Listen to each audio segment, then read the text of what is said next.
দয়াল শ্রীচরণে আমার প্রণাম। আপনাদের আন্তরিক আনন্দিত জয়গুরু।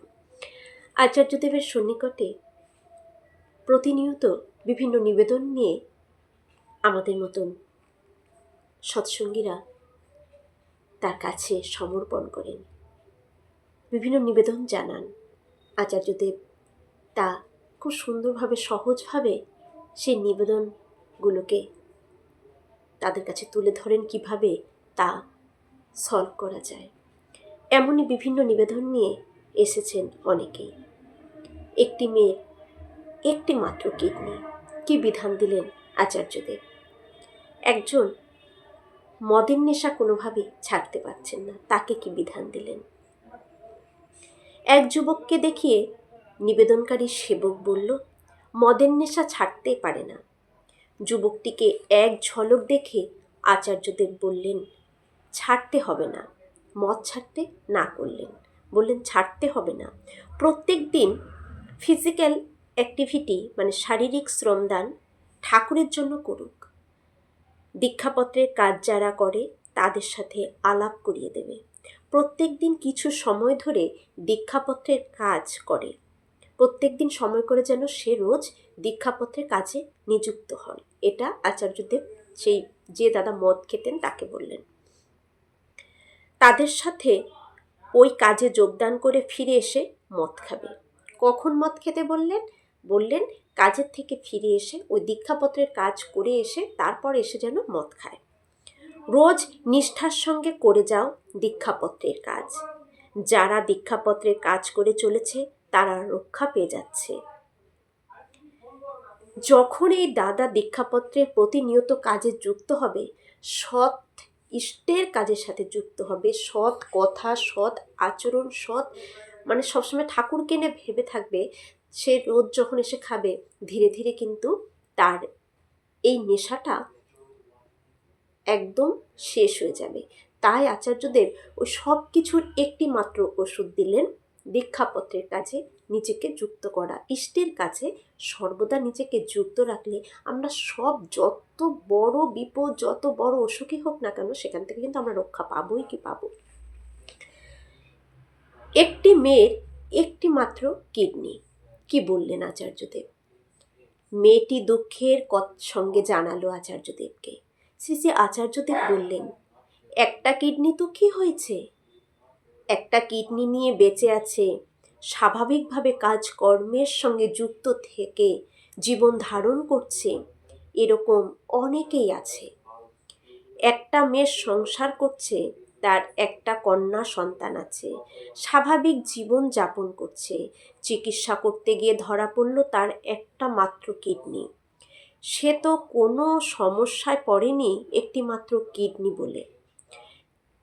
সে রীতিমতো সংসার করছে, কন্যা সন্তান আছে, সেই সন্তানের ধরা পড়লো যে তার জন্মের পরে যে তার একটি মাত্র কিডনি, কিন্তু কোনো সমস্যায় তার হচ্ছে না। সে তো কোনো সমস্যায় পড়েনি একটি মাত্র কিডনি বলে। তুইও ঠাকুরের কাজের সাথে যুক্ত থাকিস, তোদের পাড়ার মেয়েদের সাথে যোগ দিয়ে দীক্ষাপত্রের কাজে যুক্ত থাকিস, এতে ভালো থাকবি। নিজের আচার ব্যবহার, অভ্যাস, খাওয়া দাওয়া, চলাফেরা সব কিছুর মধ্য দিয়ে ঠাকুরকে ফুটিয়ে তুলিস। দেখুন আচার্যদেব এখানে বললেন যে আমার আচার মানে আমার আচার ব্যবহার, অভ্যাস, খাওয়া দাওয়া, আমি কি খাবো সেটাও কিন্তু এখানে অনেকটা গুরুত্ব। কারণ খাওয়া দাওয়ার উপরেও আমাদের মনের এফেক্ট হয়, শরীরের অনেক এফেক্ট হয়। তাই খাওয়া দাওয়াটাও খেয়াল রেখে আমাদের খেতে হবে। যতদূর পারবেন সবাই সাত্ত্বিক আহারটাই গ্রহণ করবেন। ঠাকুরকে ভালোবাসতে থাকতে থাকতে অটোমেটিক দেখবেন সাত্ত্বিক আহারটাই তখন গ্রহণ করতে ইচ্ছে করবে, যে ঠাকুরকে খুশি রাখি। এটা হয়ে যাবে যদি তার সাথে সবসময় যুক্ত থাকেন। এটা হবে, আমি যা আশা করি সবারই হবে। আচার আচরণটা ভালো করবেন, ব্যবহারটা ভালো যদি আমরা রাখি, আমাদের অভ্যাসগুলো যা নিত্যদিন আমরা করছি সেইগুলো যেন ভালো হয়।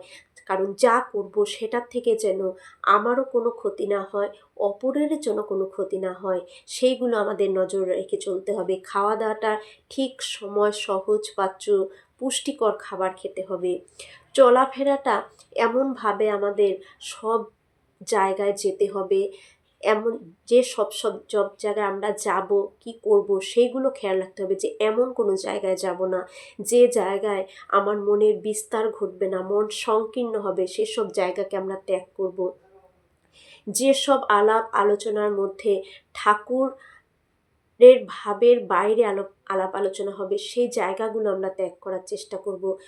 কেউ কিছু বললে আমরা যেন সাথে সাথে চটে না যাই, আমাদের এই নিয়ন্ত্রণ করার ক্ষমতা আনতে হবে। মানে সবসময় ঠাকুরকে নিয়ে চলা বা নিজের জীবনটাকে, আমাদের লাইফস্টাইলকে আর কি যদি খুব সুন্দরভাবে, যেভাবে ঠাকুর বলে গেছেন সেইগুলোকে যদি একটু একটু করে আমরা পালন করি না, আমরা নিজেরাই দেখব আমাদের নিজেদের জীবনে কতটা পরিবর্তন হয়।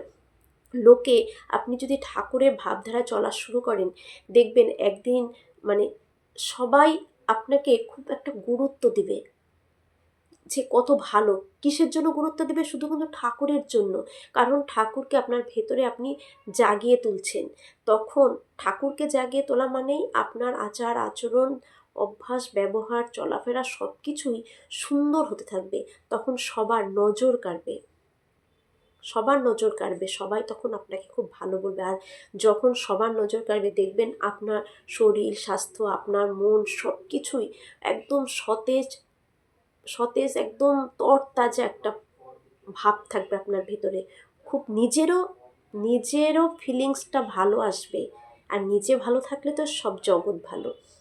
তাই আচার্যদেব যে কোনো সমস্যার সমাধান দিচ্ছে কিন্তু একমাত্র ইষ্ট কাজে নিজেকে সর্বদা যুক্ত রাখা। তাই নিজেকে যুক্ত রেখে সবাই ভালোভাবে চলুন এবং সবাইকে ঠাকুরের কথা রোজ বলুন, ঠাকুরকে নিয়ে নিজে ভাবুন, ঠাকুরের সাথে একটু গল্প করুন বসে, ঠাকুর ঘরে গিয়ে ঠাকুরের সাথে একটু গল্প করুন, নিজেকে সুন্দর করে সাজিয়ে ঠাকুরের সামনে যাবেন। ঠাকুরের আলোচনায় আমরা সেদিনই একটা পোস্ট করেছি যে ঠাকুর চুল সব সময় মানে আঁচড়ে একদম সুন্দর করে, ঠাকুর যদি এভাবে একটু মাথা একটু চুলকাতো না এরকম, তাও বলে এইভাবে পেতে সুন্দর করে রাখতেন। ঠাকুরও চাইতেন ঠাকুরের কাছে যারা সামনে গিয়ে ঠাকুরের সামনে বসবে তারাও যেন চুল পরিপাটি করে বেঁধে নিয়ে সুন্দর করে মেয়েরা বসে, দাদারাও তাই। তাই এই অভ্যাসগুলো একটু একটু, এই ছোট ছোট ক্ষুদ্র ক্ষুদ্র অভ্যাসগুলোই সুন্দর করার, একদম করে রাখার যে অভ্যাসগুলোই আমাদের কিন্তু সুন্দর করে তুলবে। সবার মঙ্গল প্রার্থনা করি, সবাই ভালো থাকুন। জয় গুরু।